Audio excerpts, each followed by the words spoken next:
Chers internautes, bonjour, merci de nous suivre sur votre télé Actu Média. Et aujourd'hui, dans notre émission Jeunes entrepreneurs, vous allez recevoir sur notre plateau votre frère, votre fils, votre bien-aimé, M. Pablo Fangama Kamano. M. Pablo, bonjour. Bonjour. Comment ça va?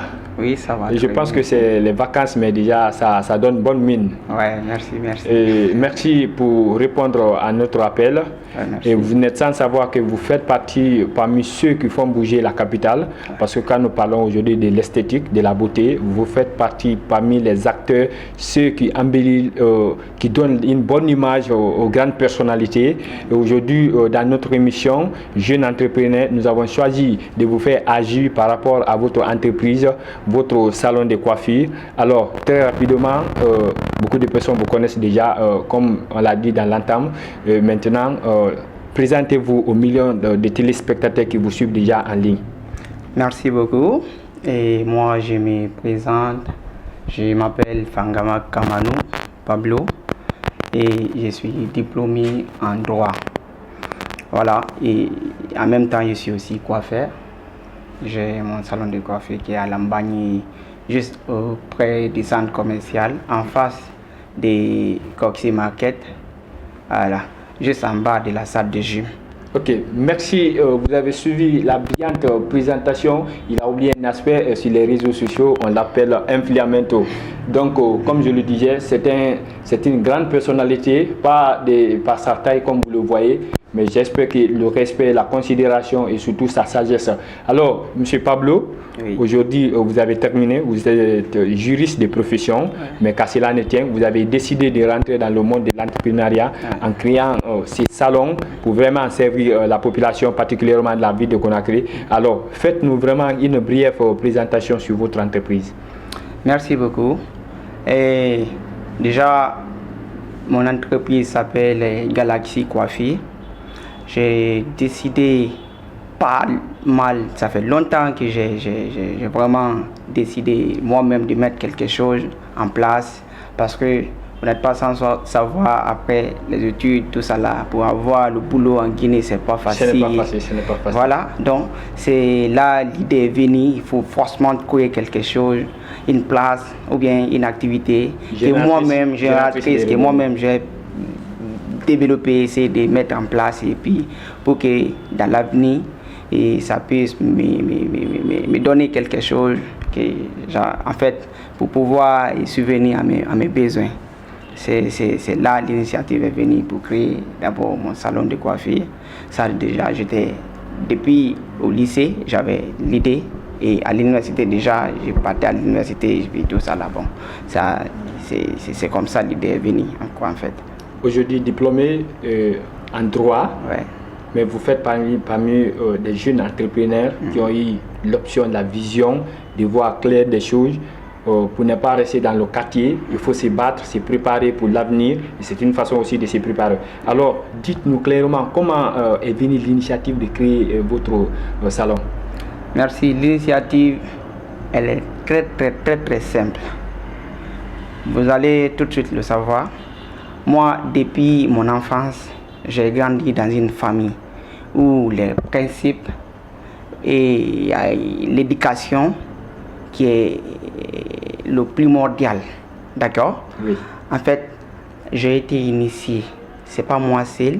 Nous sommes que 5 dans la famille. Nous sommes 5. D'accord? Mais ma maman, déjà à bas âge, c'est une femme de ménage. Oui. Mais elle nous a entretenus, elle a des initiatives, elle a des idées. Non, tu ne peux pas imaginer quand même. Ça veut dire qu'elle vous met au centre des préoccupations voilà, depuis à l'enfance déjà. Voilà, déjà, et maman étant une femme de ménage, mais elle avait son propre business. Oui. Tu comprends un peu là où elle faisait, elle se débrouillait, elle faisait la fabrication du savon. Du savon. Voilà, le savon communément appelé Foya, le savon Foya. Voilà, c'est ce que ma mère fabriquait. Et tout ça, ça m'a inspiré. Dès mon enfance, ça m'a inspiré. Et surtout le comportement de ma maman. C'est quelqu'un qui m'a beaucoup influencé, c'est quelqu'un qui m'a beaucoup inspiré. Parce que vu son engagement, d'accord? Et une femme qui se bat, qui n'aime pas s'asseoir, qui n'aime pas demander l'aide de quelqu'un, qui n'attend pas qu'on vienne arranger ou bien qu'on vienne faire quelque chose pour elle. Elle-même, elle se bat pour venir, pour entretenir ses enfants. Là, ce n'est pas quelque chose à minimiser. Oui, voilà, c'est quelque chose à saluer. Donc là, déjà, vous-même, vous savez déjà, bon, en fait, elle m'a vraiment influencé. Et depuis ça, je n'ai jamais pensé à travailler pour quelqu'un, pour une entreprise ou bien pour qui que ce soit. Oui. Donc c'est pourquoi ne soyez pas étonnés que je sois dans un salon de coiffure. Sinon, j'ai aussi mon diplôme. Si je pouvais dire, bon, je peux me chercher un boulot, mais tout ça, en fait, c'est l'influence de ma famille, l'éducation qu'ils m'ont donnée. Surtout la sagesse. Voilà, c'est ce que je suis en train de faire. D'aucuns te diront, bon, tu as terminé les études, pourquoi tu es dans un salon de coiffure? You know, moi, j'ai mes objectifs. Tu comprends? Ici, c'est dans mon salon de coiffure que je trouve quelque chose qui m'arrange. Donc, moi, je reste ici. Ça veut dire que c'est un recul pour une prise de position. Voilà. Pour aller plus fort de l'avant vers le monde professionnel. Voilà, c'est exactement ça. C'est ça même. Alors, on va partir très rapidement. Aujourd'hui, quel est l'objectif ou la vision de votre salon? Merci beaucoup, M. Bernard. L'objectif déjà reste le même. D'accord? Oui. L'objectif n'est rien d'autre que la réussite dans la vie. Exactement. Voilà. Ça, il faut que vous compreniez cela. Il faut que les gens comprennent ça. D'accord? Un facteur primordial. Voilà, ça c'est aujourd'hui un facteur primordial pour moi. Je suis condamné que je sois dans le salon de coiffure, que je sois partout. Je suis condamné de réussir. C'est ce que les gens doivent comprendre. D'accord? Et l'objectif déjà de mon salon de coiffure n'est pas seulement qu'en Guinée ici. Vous allez, je sais que je vais vous surprendre parce que là aujourd'hui, je suis en train de m'arranger comment il faut trouver un salon de coiffure qu'on va installer bientôt. Une grande dimension. Qu'on va installer bientôt en France. Oui. Ouais, parce qu'il y a d'aucuns vous diront comment ça, c'est Pablo, tu ne peux pas connaître. Déjà, j'ai des partenaires et j'ai aussi un gars avec qui j'ai formé, avec qui je travaille ici. Aujourd'hui, Dieu merci, ça va, il est en France. Oui. On est en communication, on est en train de voir comment il faut faire pour installer aussi un salon de coiffure en France qui va représenter valablement à une dimension internationale.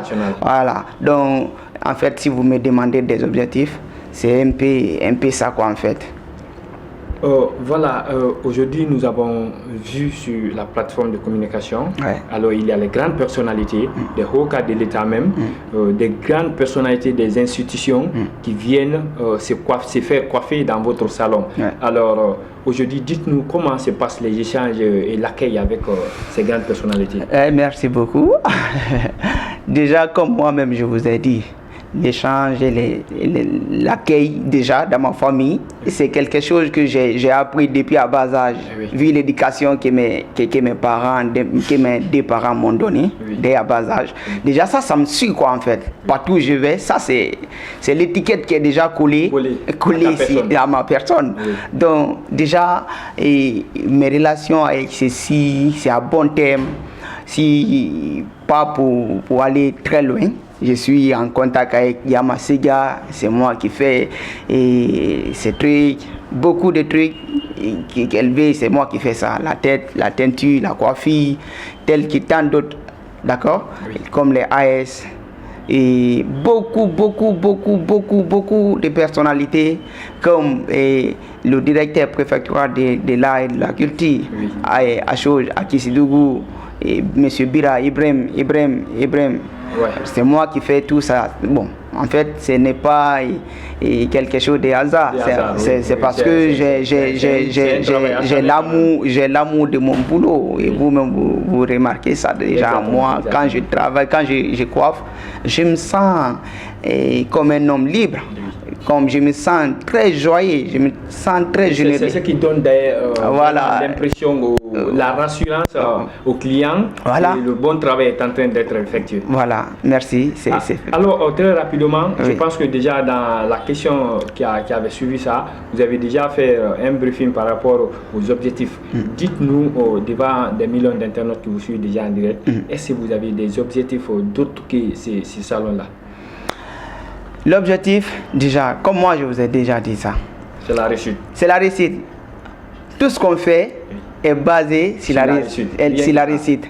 Que tu sois que tu sois directeur d'un cabinet, que tu sois ministre ou sur des sociétés. C'est la réussite. Attends, mais quand même, l'objectif c'est la réussite, non? Donc, je pense que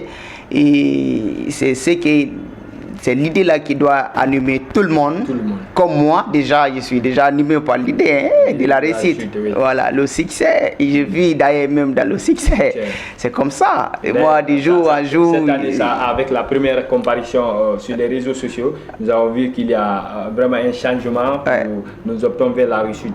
Alors, M. Fangama, il y a des jeunes comme vous qui évoluent dans le domaine de l'entrepreneuriat, même pas seulement dans le domaine de la coiffure. Et profitez de l'occasion de donner un conseil aux autres jeunes qui veulent être comme toi, qui optent pour la réussite comme vous. Voilà, merci beaucoup, monsieur Bernard. Vous savez, je vais vous dire quelque chose, sincèrement. Il ne faut pas se voiler la face de dire les choses. D'accord? Oui. Tout ce que tu veux faire dans la vie, il faut d'abord avoir l'amour. L'amour. Moi, j'ai l'amour de la coiffure. D'accord? Oui. Dès à bas âge. Moi, quand j'étais petit, je prenais la lame au village. Je rasais les enfants. Oui. D'accord? Maintenant, j'ai l'amour. Moi, par exemple, c'est mon business. C'est mon job, ça. C'est ça qui fait de moi ce que je suis. Donc, j'ai l'amour de ça. En le faisant, je fais ça avec un cœur ouvert. Avec une grande fierté. Avec une grande fierté, avec une très très grande détermination. Oui. D'accord? Oui. Voilà. Parce que je sais que j'ai l'amour de ça. Et tout ce que tu aimes, il faut être persévérant. Et tu pourras aboutir. Il faut être persévérant. Parce que les gens vont venir de nulle part pour te dire, bon, voici, tu es en train de faire ça, est-ce que ça va donner toi, par exemple? Moi, j'ai beaucoup de cas comme ça. Les gens qui viennent me dire, bon, est-ce que toi, dis-moi, tu as fait le droit, et puis tu viens dans un salon de coiffure. Mais, moi, je minimise ça parce que c'est pas mon problème. Moi, déjà, j'ai l'amour de la coiffure, c'est ce que je veux faire. D'accord? Celui qui veut m'aider, d'accord, tu me suis dans ça. Celui qui ne veut pas m'aider, tant mieux, il n'y a pas de problème. Mais moi, quand même, j'aime la coiffure parce que ça me rend fort, ça me fortifie, quoi, en fait. Oui. Voilà. Donc, c'est un appel que je lance aux yeux du monde. Il faut dans tout ce que tu fais, il faut avoir d'abord l'amour de ce que tu fais. Et dans ça, tu es persévérant. Quand tu es persévérant, là déjà, je sais que tu pourras réussir. Mais sans ça, je pense que c'est déjà un échec. C'est ça. Alors, vous avez suivi les conseils de M. Pablo Fangama dit Implemento, le jeune activiste qui évolue dans le domaine de la coiffure, qui fait la fierté de sa communauté. Alors, M. Pablo, aujourd'hui, devant nos micros, quels sont ceux que tu veux saluer ce matin? Hey, je salue tout le monde, je salue, parce que Pablo déjà... Pablo, quand on parle de Pablo, on parle, c'est toute une génération. Voilà, c'est toute une communauté, c'est toute une génération qui est derrière moi. Parce que moi, je suis avec tout le monde, je suis avec tous les jeunes.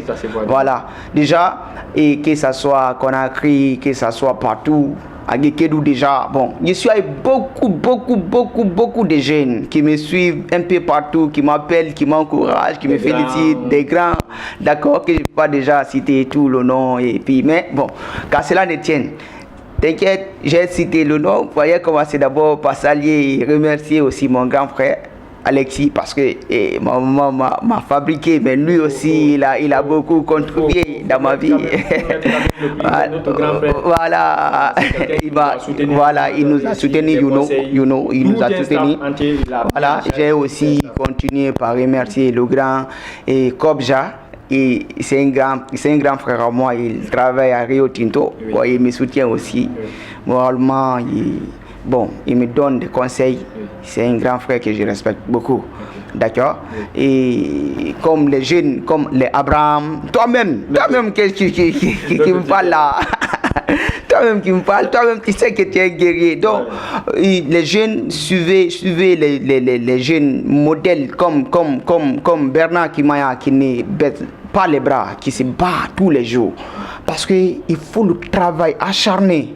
Oui, pour être là. Pour être là. Oui. Sinon, tu ne peux pas te maintenir, tu ne peux pas être là aujourd'hui. D'accord? Oui. Et c'est un appel que je lance à tout le monde.